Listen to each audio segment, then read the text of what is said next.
नमो नमः। मम नाम वीर सनातन पुरणेन्दुरायः। अहम नागार्जुन उमेश संस्कृत महाविद्यालय तरवड़ी दरभंगातः तस्य अहम सहचार्य अस्मि।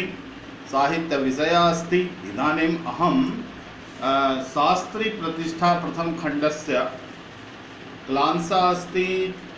तस्य अध्याप्य शीर्षकः अस्ति शाकुन्तलम् विज्ञान शाकुन्तलस्य तृतीय अंकस्य सारांशः प्लस वस्तुनिष्ठ प्रश्नोत्तराणि। इसमें वस्तुनिष्ठ प्रश्नोत्तर इसलिए क्योंकि जो पाठ पढ़ाया जा रहा है उसी पाठ का वस्तुनिष्ठ प्रश्नोत्तर देने से बच्चों का जो है सारा जो है अध्यापन कार्य पूर्ण होता है। और परीक्षा की दृष्टि से यह करना अति आवश्यक है क्योंकि वस्तुनिष्ठ प्रश्न पूछे जाते हैं। तो तृतीय अंक का मैं शुरुआत करता हूँ। तृतीय अंक का सबसे प्रिय श्लोक है, जरा उससे प्रारंभ करता हूँ। शिखरणी छंद में है। स्तनन्यस्तो शीरम शिथिलित मृणाल कवलयम प्रियाया सावधम किमपि मणियं वपुरिदं समस्तापः कामं मनसि जनिदाघ प्रसरयो न तु ग्रीष्मास्येवं सुभग पराधं युवतिषु। सुभग पराधम युवतिषु कहने का तात्पर्य है कि तृतीय अंक में शकुंतला और दुष्यंत के मिलन का सारा चित्रण कविकुल कालिदास श्रेष्ठ ने किया है। इसमें आप देखेंगे दुष्यंत और शकुंतला का जो है मिलन इस अंक में जो है बड़े ही मार्मिक और बड़े ही सुंदर प्रकृति चित्रण मर्यादा के साथ उपस्थित किया है। कहते हैं काव्येषु नाटकम रम्यम तत् रम्या शकुंतला तत्रापि रम्यते चतुर्थ अंकः तत्रापि चतुष्टयम श्लोकः। परंतु उस चतुर्थ अंक की जो भूमिका है उस भूमिका का सबसे पहला उधर विदाई का अगर वह अंक इतना श्रेष्ठ है, परंतु उस विदाई का जो भूमिका है उस विदाई की जो भूमिका है तृतीय अंक में समाहित है। जब तक शकुंतला नायक और नायिका का मिलन जब नहीं होगा न तृतीय अंक के बाद ही सारा अंक की परिणति और सबकी उन्नति होती। अगर तृतीय अंक को निकाल दिया जाए, तृतीय अंक की विशेषता नहीं अगर मानी जाए तो शाकुन्तलस्य शकुंतला विषयक यह अस्ति कथाम तस्य किम अस्ति पूर्णम परिपूर्णम जातुं न शक्यते। अतः तृतीय अंकस्य महत्वपूर्ण विशेषता अस्ति। अस्य अंकस्य नाम अस्ति एव अस्ति मिलन अंकः। अभिज्ञान शाकुन्तलस्य तृतीय अंकस्य नाम मिलन अंकः अस्ति। अस्मिन् अंके कामार्थ दुष्यन्तः तथा च काम ज्वर पीड़िता शकुन्तलायाः वर्णनम् अस्ति भो।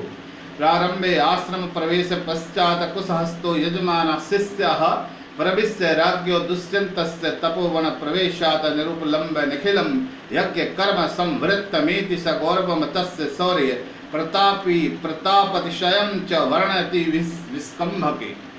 का कथा वानसंधानो जया शब्देनैव दूरतः हुंकारणैव धनुषः स हि विघ्नान् उपोह्यति।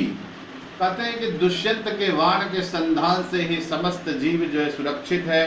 प्रवेश करने के पश्चात जो है इनके गौरव गाथा से ही समस्त आश्रम का वातावरण सुनिश्चित और सुरम्य हो गया है। ततो मुनिभिरज्ञातो दुष्यंता दूरीकरणाय श्रमक्लम मनो विनोदाय च क गच्छामि अद शशांक मदनावद्दिश्य काम व्यापम वर्णयन् सखी वृत्ता शकुंतला मालनी नदी तटे तत्र लता मंडपे कुसुमास्मरणं शिला पट्टमधीशयानां सखिभ्यां नलिनी दलादिभिः रूपचार्यमाणं शकुंतलां लक्ष्मी चकार।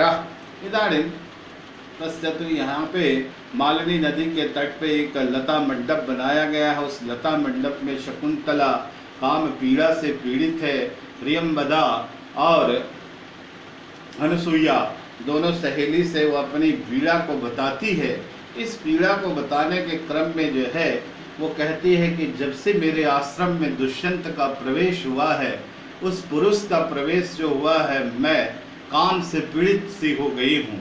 ये मन की बात है। यहाँ पे कालिदास मर्यादा में रखते हैं नायिका को, और वो सखी से कह रही है। इसी बीच जो है कहते कहते सखी से तो दुष्यंत जो है शाखा के पास छिपकर वो सुनता है, और जैसे ही वो मदन लेख करने की बात करती है, दुष्यंत वहाँ पर उपस्थित होता है। और इसी दृश्य को आप देखेंगे, जब उपस्थित होता है तो गौतमी वहाँ पहुँचती है। इन तमाम घटनाओं को कालिदास ने बड़े ही मनोरम ढंग से अपने लेखनी के कमाल से पिरोया है। सखिभ्याम नलनी दलाभिरूपाचार्यमानम शकुंतलामक्षवी चकार वलवद स्वस्थ शरीरया शकुंतलया सखिभ्याम स विसृंबलापांश्च संस्रोतु कामो नृप शाखान्तरीतो भूत्वावतिष्ठत् तत्सखिभ्याम तदवस्था ज्ञातुं पृष्टा स ब्रवीति सख्यो तपोवने अस्मिन् राजर्षे दुष्यन्तस्यागमन देवाहमिमां दशां गतास्मि स एव मम शरणमीति निशम्य प्रियंवदा मदन लेखात्मकं प्रयोगं रुचिरं विचार्य देवता प्रसादोपदेशेन राजानां प्रति तत्प्राणकार्ये स्वयं स्वीकरोति। कथे कमल दल के पत्र पे जो है नाखुन से लिखती है, प्रेम मदन पत्र लिखने की बात सहेली सब सुझाव देती है। इस दृश्य को देखकर दुष्यंत जो है अत्यंत प्रसन्न चित्त हो रहा है। ततो मदन लेखम विरंच शकुंतलया वाच्यमानम विषम्य संतुष्टरांतात्मा दुष्यंता तमेवावशरम प्रकटितुं मत्वा सदृशोपसृत्य सुया चारणी वर्णियां दशान्तां प्रख्यापयति ततो शक्यो आहुता महाभागः एषानो प्रिय सखी शकुंतला भवन्तमोदिश्य मदनेदं दशान्तरं नीता तदहरस्योभिपपत्तयाः जीवितमस्या अवलम्बिन्तु यथा नेयं बन्धुजनो सोच्या भवति तथा करोतु महाराज इत्युक्ता मृगोपोतं तन्मात्रा सह मेलितुं व्याजीकृत्य। और ऐसा जब वहाँ पे दुष्यंत की उपस्थिति होती है तो प्रियंवदा और अनसुया जो है मृग शावक उसके माँ से मिलाने के लिए उस बहाने से जो है उस लता मंडप से बाहर निकल जाती है। तत्पश्चात मन की जो अंतरात्मा की जो इच्छा थी वहाँ पे जो है मिलन का बहुत ही सुंदर सुयोग कालिदास ने वर्णन किया है। कित लता मंडपाद बहिर्निगतु अथ सख्योरनुशरणं परा शकुंतला राज्ञा बलान्न वारिता बलपूर्वक पकड़ ली जाती है तथा किंचित कालम चिर प्रथा प्रार्थित वांछाशा फाल्येन सुखितयो परमानंद मनुभवतो तयोः स्वस्तोपलंभनार्थे शांति हस्ता गौतमी शकुंतला माच्छयन्ती। और इसी समय जो है जब ये परमानंद का अनुभव के पश्चात आप देखेंगे उसी समय गौतमी का आगमन हो जाता है। और इस मर्यादा को सुरक्षित कालिदास इस भाव से कर लेते हैं। हमेव प्रदेश मनुसृत प्रोक्तवती वत्से अनेन दर्भोदकेन से ते शरीरम निर्बाधम भविष्यति ततो जातः। क्योंकि शकुंतला काम से पीड़ित है, उसमें जो है एक ज्वलन सी है उसके देह में।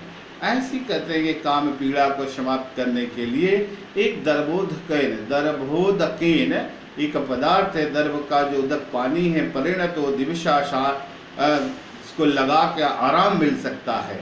शरीरम निर्बाधम भविष्यति ततो जातः जाते परिणतो दिविषः सायंकाला संजाता उटजं गच्छामः इति सर्वाः प्रस्थिता अथ दुःखेन तमु शरन्ति सा लता वलय व्याजेन राजामवोचत लता वलय संतापहारका।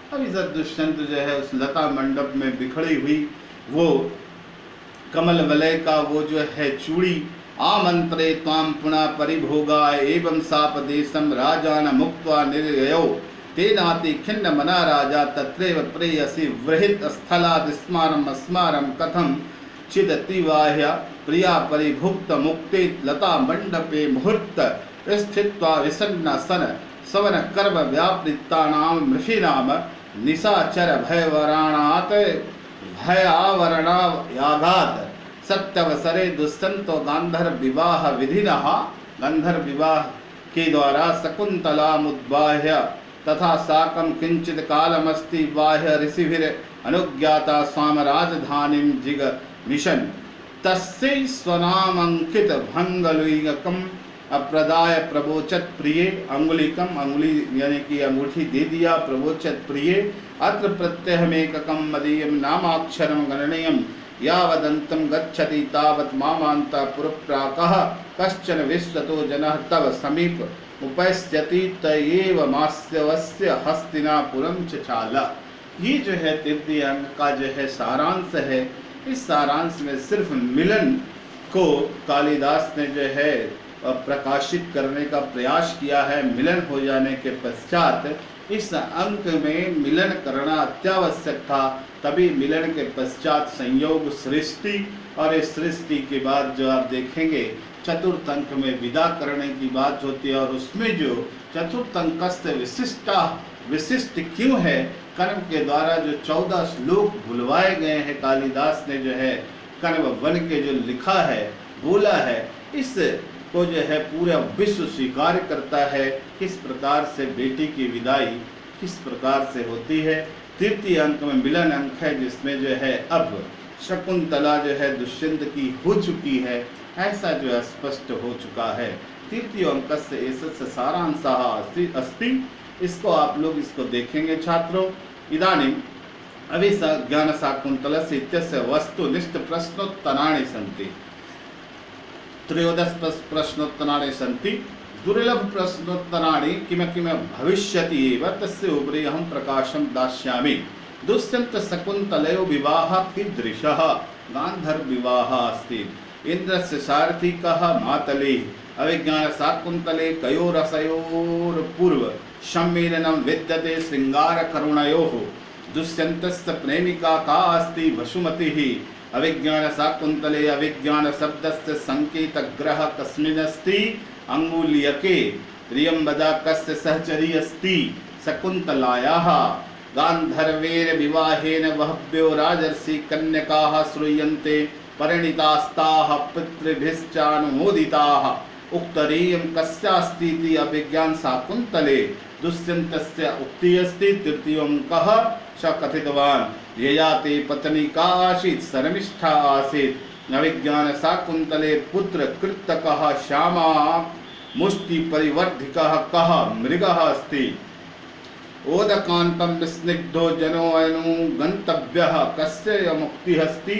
सारंगरवस्य अर्थो हि कन्या परकीय एव। शाकुन्तले कस्य उक्ति अस्ति? कण्वस्य उक्ति अस्ति। कामे श्रतां पश्यति दुष्यन्तस्य मुक्ति।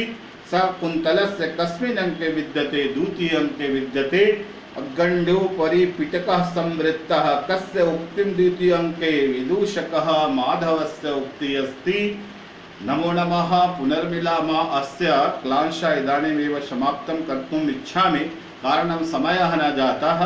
अग्रे अहं चतुर्थाङ्कस्य विशिष्टता, चतुर्थाङ्कस्य सारांशः, चतुर्थाङ्कस्य वस्तुनिष्ठ प्रश्नोत्तराणि कर्तुम् इच्छामि, करिष्यामि भो। नमो नमः पुनर्मिलामः। जयतु संस्कृतं, वदतु संस्कृतं। कोरोना हारेगा, भारत जीतेगा। नमो नमः।